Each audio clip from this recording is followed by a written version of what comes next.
who have planned this. It's all planned. Now, why they planned this, I don't know. And I don't even think I want to know.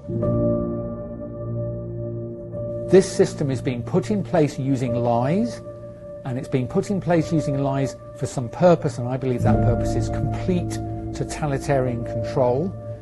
And I think the purpose of that is going to be mass depopulation. One of our problems here is the assumption that this is like every other vaccine we've ever seen, and it's not. It's the greatest experiment that has ever been performed in the history of medicine, and it's being performed on human beings. It's just an incredible thought. So all of this started to come together, and we started to get kind of a sick feeling in our stomachs that, wait a minute, this is science gone bad here. None of this is supposed to be happening. The CDC has never otherwise explained these stats, and they are so tightly related to the vaccine. 50% of healthcare providers are absolutely not getting this injection. We don't trust the data. The fox guarded the henhouse.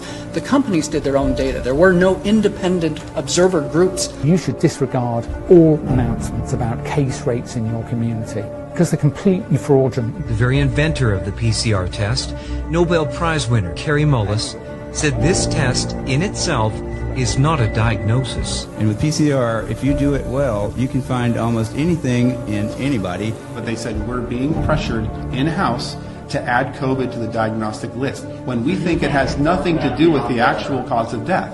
As a physician, I received an email last week from the Department of Health coaching me on how to fill out death certificates. It's another level now of criminality. There's a lot of other doctors who feel the same way. Well, they're too frightened to speak up. And as soon as that happens, a notification, and you're in the front of the medical board. Dr. Robert Malone is a vaccine expert. He is the inventor of mRNA technology. He's undergone systematic attack. His history is literally being erased online. These fact-checking groups, for example, factcheck.org, they're funded by an organization that holds over $1.8 billion of stock in a vaccine company. Once I was censored, I feel like I've kind of gone into this other world. And now I'm surrounded by people that it's kind of normal to have their work talked about in a strange way. Sent me there to cover the COVID treatments at that hospital. I just wasn't supposed to ask that question. The viewers are being deceived by a carefully crafted narrative. They are trying to push a narrative that is not based on the decades of immunology. Nobody's in the hospital. How is that possible in a medical pandemic? That's fake news, that's why. People have turned to Facebook to share their stories and experiences, with one group reaching almost 65,000 members. It was removed overnight for no apparent reason. The victims of this vaccine, they're not being able to tell their story. The censoring has been going on for well over a year. It's well documented. It's unequivocal. TikTok is taking down all of my sounds so that you guys can't hear my story. The Great Barrington Declaration, authored and signed by 3 of the world's leading experts in epidemiology, infectious diseases, and vaccines. We've got to the point where scientists such as yourselves need to kind of gather for secret meetings in houses to come out with declarations of dissent. Are you of the same opinion? I don't think I can answer that question. Why not?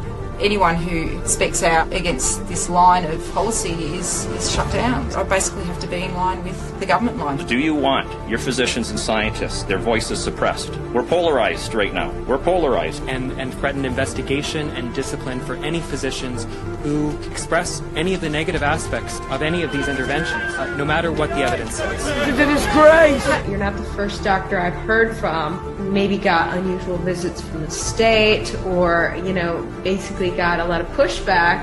You have to realize the number of doctors and scientists who are saying no to all this outnumbers those who are saying yes. And if this is the mountain, if this is the hill where I get nailed on, I will get nailed on it. I don't care. You can report me to the board, you can kill me, you can do whatever, but I'm not going to let Americans die. 75 years ago, Hermann Goering testified at the Nuremberg trials, and he was asked, how did you make the German people go along with all this? And he said, it's an easy thing. The only thing a government needs to make people into slaves is fear. You can do this in a Nazi regime. You can do it in a socialist regime. You can do it in a communist regime.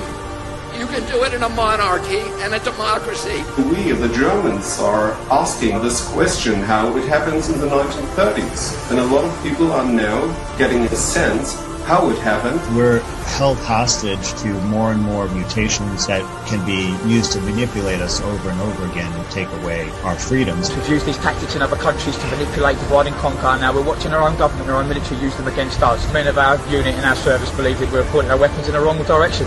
This time now the tyranny is against us and our people, and we can't see it because it's on our home soil where it's never been before. We need to start looking at ourselves as officers and thinking, is what I'm doing right? You don't get to just say, I'm following orders.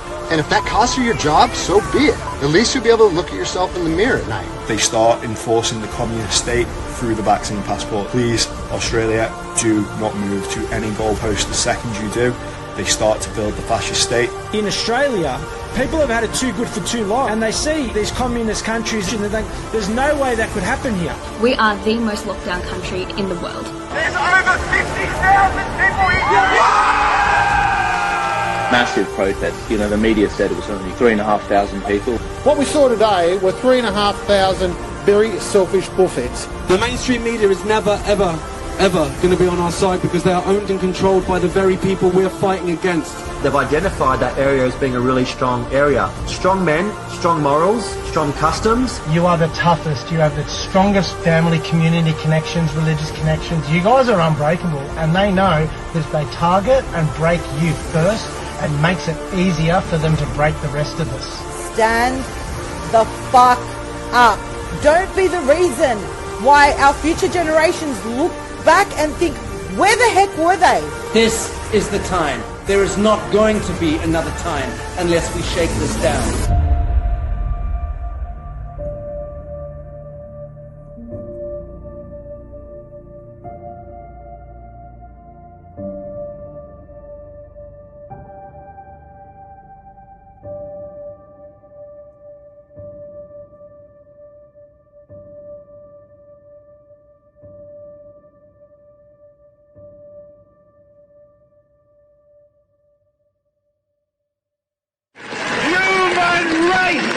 Get off your knees! The lion